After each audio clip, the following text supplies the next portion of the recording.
A few years ago, my wife and I packed up our kids and we moved from Denver to Spokane. We had never even been here before. We had met in college in Seattle, and when we had moved to Colorado, we had driven through Spokane a few times, but we had actually never even stopped here for dinner. But we decided one day to sell our house and pack up and move. Now, we couldn't move back to Seattle because that was a lot of the reasons why we left Denver, pretty big, pretty crowded. But Spokane seemed like a pretty reasonable place, so we headed out west, and this is where we landed. And here's 10 things I wish I would have known before I moved to Spokane.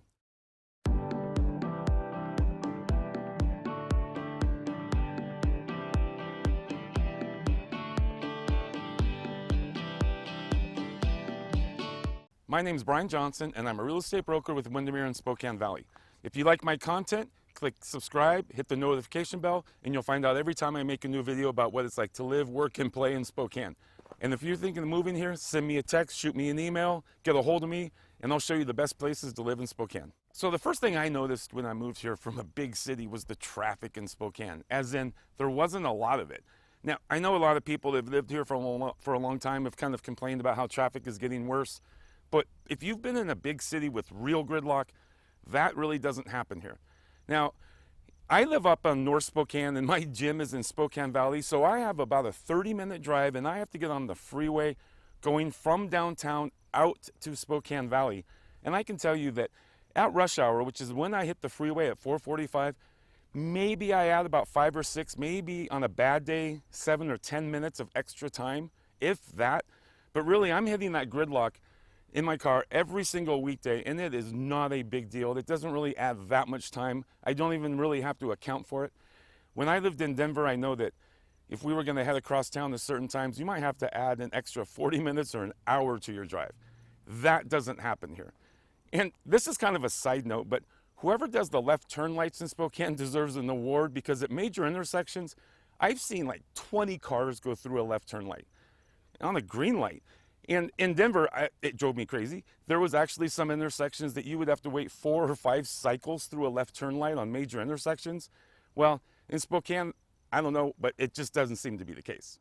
Another thing you're going to notice about Spokane pretty quickly when you get here is there's a pretty thriving legal marijuana scene with dispensaries. Breweries are everywhere, and wineries have a huge presence in Spokane. There's a lot of that stuff. I can't really list the numbers because we're just coming out of the shutdowns, and I really don't know how many are reopening and aren't, but most of them are, because it's just a huge scene here with those 3 things. Now, anyone that pays attention to the news and sports is going to know about Gonzaga. It's a Catholic university right in Spokane. It's pretty big, and the Zags, their basketball team, well, they're pretty much the best basketball team, college basketball team in the U.S. And for those of you that disagree with that, leave a comment down below and let me know why.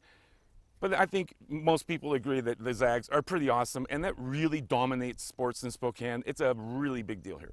During the summer, we have Hoopfest. It's the world's biggest 3-on-3 basketball tournament, and there's about 20 to 25,000 players, and about 200,000 people basically come downtown and participate in this. They host it downtown. It takes up all of downtown. There's basketball courts everywhere. It's an entertainment dream. There's so much fun. There's not just basketball, but there's obviously booths and restaurants and food and fairs. It's really fun.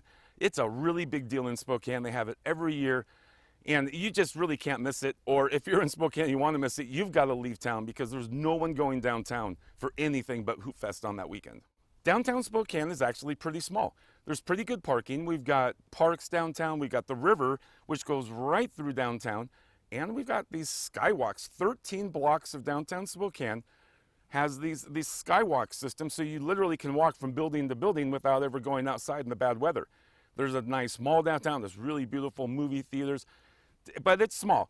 Spokane, I could say, it doesn't have everything you want, but it has everything you need. A big surprise for me in Spokane that I didn't expect, being from Colorado where there's no lakes, and being from Seattle also, where it's all water in Pacific Northwest water.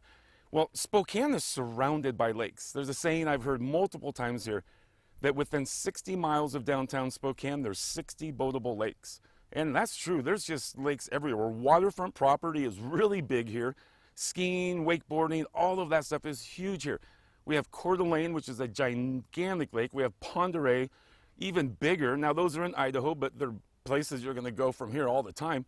And then we're surrounded in Spokane by all these other lakes. It's really, really lake life if you want it to be, in boat life. Now, if you have kids, this next one isn't in Spokane, but it's what you're going to be doing with your kids. And we have a theme park here.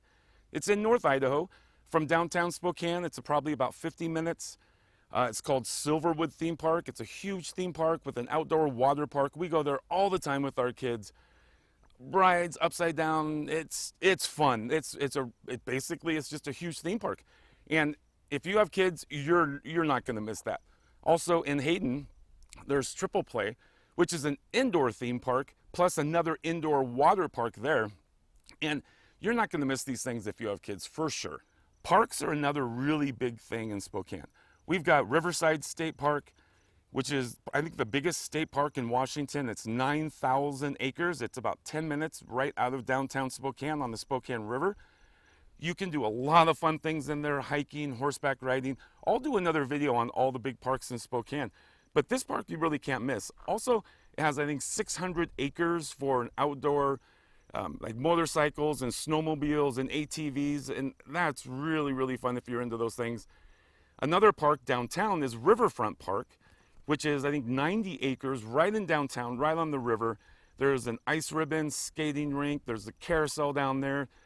Across the river is the new, I think it's called the Great Floods Playground for kids. It's a huge playground with slides and water stuff and a spray park. It's really, really fun. And if you're downtown, you're not going to want to miss either of these parks. Another one just out of downtown is Manitou Park, which is a really beautiful park with botanical gardens just on the South Hill, just 5 minutes out of downtown. A beautiful duck pond, manicure gardens, Japanese gardens. It's a dream, and you don't want to miss Manitou Park at all. We also have the Centennial Trail, which is a 37-mile trail that starts up on Riverside State Park, the 9-mile recreation area, and it goes all the way through downtown. It's a paved park all the way through downtown and all the way to Idaho. And from Idaho it goes another, I think, 27 miles east in Idaho. It's a paved trail that you can take basically anything that's not motorized on this trail. And it's extensive, and it winds through the city. It winds through Gonzaga, along the river. It's beautiful. You can't miss this. And then there's Mount Spokane.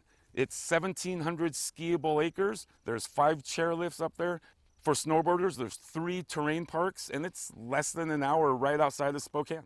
We also have a really big casino right in Airway Heights, which is a suburb right outside of Spokane. And there's also the Spokane Tribe Casino. But Northern Quest Casino is huge. There's concerts there, indoor and outdoor concerts, obviously gambling, a beautiful hotel. There's a brand new RV park. There's cabanas at the RV park, tons of restaurants. And if you're into the casino scene, you're not going to want to miss Northern Quest at all. It's a really big, beautiful, beautiful casino. Now, the last thing that everyone wants to know about Spokane is the weather. Now, the weather is pretty mild here. The summers are warm and dry and mostly clear. Winters are cold and pretty cloudy a lot. Average temperatures are 26 to 88 degrees. Rarely does it get below 11 degrees, and rarely does it get above 97 degrees. The hot season is June through September, and it averages just a little above 78 degrees. We get 17 inches of rain here compared to Seattle, which gets 37 inches of rain, so a lot less rain than Seattle. Now, this is also, here's a stat from the internet, but I think it's true, and it certainly feels true having lived in both Seattle and Spokane, and that Spokane has 191 cloudy days a year, but Seattle has 308 cloudy days a year. So it's a lot different from Seattle and Spokane. Though we are still the Pacific Northwest, we're not that rainy Pacific Northwest. And sunny days, we have about 171 sunny days per year. Seattle has about 152 sunny days per year, and we get about 44 inches of snow per year. When it snows, it doesn't stay all winter long, but it sometimes can stay for a week or two, and then it goes away, and then it'll snow again. I wouldn't say that we're one of those frozen cities in the winter, but it can get pretty cold, and you're going to see snow every year. So those are the 10 things that I learned pretty quickly after moving to Spokane. And if you're thinking of moving here, shoot me a text, send me an email, get a hold of me, do whatever you can, because tons of people are moving here, and it's a great place to live, and I'll show you exactly where you want to live. Thanks for watching.